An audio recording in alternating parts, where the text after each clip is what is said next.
아멘. 이 시간 증거할 말씀의 제목은 로마서 서론입니다. 로마서 서론. 어제까지는 사도행전을 저희가 배웠는데요. 배우기보다는 하나님의 말씀을 선포했는데요. 오늘부터는 로마서에 대해서 하나님의 말씀을 선포하고자 합니다. 그런데 우리가 로마서를 들어가기 전에 먼저 로마서가 어떤 배경에서 기록이 되었는지 그 서론을 통해서 조금 알아야 합니다. 자, 이 로마서를 기록한 사람은 사도 바울입니다. 기록한 연대는 AD 58년경 고린도에서 기록을 하게 됩니다. 자, 창세기부터 요한계시록 가운데, 그러니까 성경 66권 가운데 있어서 기독교 역사에 가장 많은 그런 영향을 미친 성경이 있다면 아마 그것은 로마서일 겁니다. 왜냐하면 이 로마서는 1517년 그 종교개혁을 일으킬 때 그 큰 종교개혁을 일으키는데 큰 원동력이 되었고, 또 이 어거스틴이라고 하는 그 유명한 사람을 변화시켰고, 또 그 한 사람으로 인해서 기독교의 전체가 바뀌는 그런 큰 영향을 끼쳤던 책이 바로 이 로마서이기 때문입니다. 그래서 우리가 이 로마서에 대해서 좀 더 자세하게 살펴보고 그 가운데 또 진리를 깨닫고 하나님의 사람으로 좀 더 자라나는 그러한 시간을 가져야 합니다. 먼저 이 로마서의 배경을 좀 살펴본다면 AD 49년 이 당시 로마의 황제는 글라우디오입니다. 로마의 역사가이면서 정치가였던 수에토니우스라는 사람이 있어요. 수에토니우스. 자, 그 사람이 기록한 문헌에 따르면 이 글라우디오 황제는 장애를 가지고 태어났다고 합니다. 그래서 황제의 자격은 있었지만 황제가 되지 못하고 그의 조카 칼리굴라가 AD 37년에 로마 제3대 황제가 됩니다. 그런데 이 칼리굴라가 통치를 잘 못했습니다. 그 사람의 성격은 좀 독단적이고 무능했다고 합니다. 그래서 그는 임기 4년째 되는 해 그를 지키던 친위대 대장 그 장교에 의해서 죽임을 당하고 그를 대신해서 세워진 사람이 바로 이 글라우디오입니다. 그래서 AD 41년에 글라우디오가 로마의 제4대 황제로 등극을 하게 되는 거예요.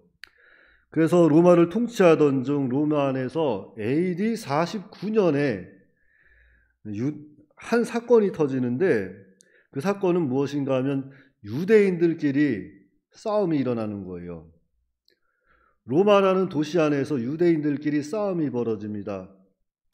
그러니까 크리스투스, 즉 그리스도를 따르는 자들과 그리스도를 따르지 않는 자들 간에 이렇게 싸움이 벌어진 거예요. 그런데 이것이 로마 안에서 큰 문제가 됩니다. 왜냐하면 이 당시 로마에서는 현금을 가장 많이 가지고 있었던, 그래서 은행을 운영하고 가장 사업을 잘했던 사람들이 바로 이 유대인들이었기 때문입니다.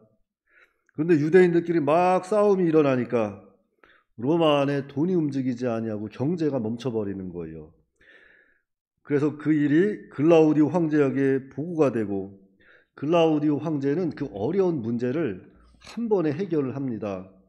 어떻게 해결을 하는가 하면은 모든 유대인들은 로마에서 다 나가라. 그것이 AD 49년에 있었던 그 유명한 글라우디오 칙령입니다. 모든 유대인들은 그리스도를 따르든지 따르지 아니하든지 로마에서 다 나가. 그 사건이 바로 사도행전 18장 2절에 기록되어 있습니다. 그래서 사도행전 18장 2절 말씀에 보시면 아굴라라 하는 본도에서 난 유대인 한 사람을 만나니 여기서 이 글라우디오가 바로 로마 황제예요. 모든 유대인을 명하여 로마에서 떠나라 한 고로 그가 그 안에 브리스길라와 함께 이달리아로부터 새로 온지라 바울이 그들에게 갔다 그랬어요. 그러니까 이것이 바로 글라우디오 칙령이고 이렇게 역사에 기록이 남아 있습니다. 그래서 모든 유대인들은 AD 49년에 로마에서 갑자기 떠나게 돼요. 그런데 문제는 무엇이 문제인가 하면 그 당시 로마에는 교회가 있었다는 거죠. 로마 교회가 어떠한 경로를 통해서 누구를 통해서 어떻게 세워졌는지 그것은 정확한 기록이 없기 때문에 자세하게 알 수는 없어요. 그러나 그 당시 로마에는 이미 교회가 세워져 있었다는 겁니다. 그리고 그 교회를 유대인들이 주축이 되어서 꾸려가고 있었어요. 그런데 유대인들이 로마에서 갑자기 다 쫓겨나 버리니까 누구만 남아요? 이방인만 남게 되는 거예요. 교회 안에 이방인들만. 그래서 이방인들끼리 교회를 꾸려갑니다. 그러면서 교회가 또 발전이 돼요. 그래서 이방인들은 로마 안에서 글라우디오 칙령이 내려졌지만 유대인들이 금방 돌아올 것이라고 생각을 했어요. 왜냐하면 아무리 황제가 글라우디오 칙령을 내렸지만 유대인들이 돈을 가지고 있고 하니까 아마 조금 있으면 다시 돌아오겠다 했는데 1년이 있어도 안 돌아오고 2년이 있어도 안 돌아오고 3년이 있어도 안 돌아옵니다. 그러면은 이방인들이 교회를 꾸려가면서 처음에는 너무 어려웠을 거예요. 설교도 막 힘들고 교회를 꾸려가는 것도 너무 어렵고 했는데 한 3년 정도 되면은 이방인이 몇 번 1년이 되면 몇 번을 설교했다는 거예요. 같은 설교를 52번 했다는 거잖아요. 3년이 되니까 그러한 교회 운영하는 것이 다 자기 옷이 돼버립니다. 그런데 5년째 되는 해에 이제 글라우디오가 지병으로 죽고 이제 AD 54년에 바로 그 유명한 네로가 로마의 황제가 되는 거예요. 그런데 로마법에는 그런 법이 있었어요. 그러니까 이전 황제가 살아있으면서 법안을 발표했을 때 그 황제가 죽게 되면은 그 법은 효력을 잃게 됩니다. 그래서 그 다음 황제가 그 법을 보고서 검토하고서 이것이 정말 필요하면 재인준을 해야 그 법이 효력을 발휘할 수 있어요. 그런데 네로가 글라우디오 칙령을 재인준하지 않습니다. 그 말은 뭐예요? 이제 다시 그 법은 효력을 잃어버린 거예요. 그래서 유대인들이 다시 로마로 돌아올 수 있는 그러한 계기가 생기는 거죠. 그래서 이제 유대인들이 막 흩어졌던 유대인들이 다시 로마로 막 들어옵니다. 들어와서 이렇게 보니까 이방인들이 교회를 너무나도 잘 운영하고 있는 거예요. 설교도 잘합니다. 교회도 막 부흥이 됐습니다. 그래서 또 유대인들이 또 이방인들 또 로마로 들어오니까 그 로마 교회는 그 유대인들을 극진히 이렇게 또한 맞이합니다. 그런데 또 그러한 상황에서 또 로마 교회에 또 문제가 생깁니다. 무엇인가 하면은 교회 안에서 이제 유대인들이 들어오게 되니까 이제 이권 다툼이 생기는 거예요. 자, 유대인들은 이제 그 이방인들을 보고 그러는 거죠. 정말 이방인들이 교회는 잘 꾸려가지만 원래는 유대인들이 그 교회를 꾸려갔던 거기 때문에 자, 이제는 우리가 이 교회를 관리할게. 다음 주부터는 우리가 설교도 하고 이 교회를 꾸려갈 테니까 너희들은 이제는 그동안 많이 수고했으니까 이제 우리는 우리의 말을 이제 따르라고 이렇게 이제 교회 이권을 가져오려고 하는 거예요. 그랬더니만 이 이방인들은 아니 우리가 지금 너무나도 잘하고 있고 교회도 부흥됐는데 우리가 하면 되지 않느냐 하니까 이 유대인들이 이방인들에게 그러는 거죠. 우리는 유대인이고 너네는 이방인이잖아. 이렇게 나오니까 이제 유대인과 이방인 간의 교회 안에서 로마 교회 안에서 이전보다 더 큰 싸움이 딱 벌어지고 마는 거예요. 그래서 이렇게 로마 교회가 나누어집니다. 이방인들은 이방인들끼리, 유대인들은 유대인들끼리, 또 종은 종끼리, 상전은 상전끼리 모여서 예배를 막 드리기 시작하는 거예요. 그래서 성경에 기록된 이 로마 교회는 오늘날 이렇게 도봉교회처럼 이렇게 교회 하나가 있어서 그 교회에다가 보내는 편지가 아니라 로마 도시 안에 흩어져 있는 로마 교회들에게 보낸 편지가 바로 로마서입니다. 그러니까 로마 안에는 교회가 여러 개가 한 대여섯 개가 세워져 있었어요. 그리고 그들에게 보내는 편지가 바로 이 로마서가 되는 거죠. 그래서 바울은 고린도에서 이 소식을 듣고 급하게 써서 보낸 편지가 바로 이 로마서입니다.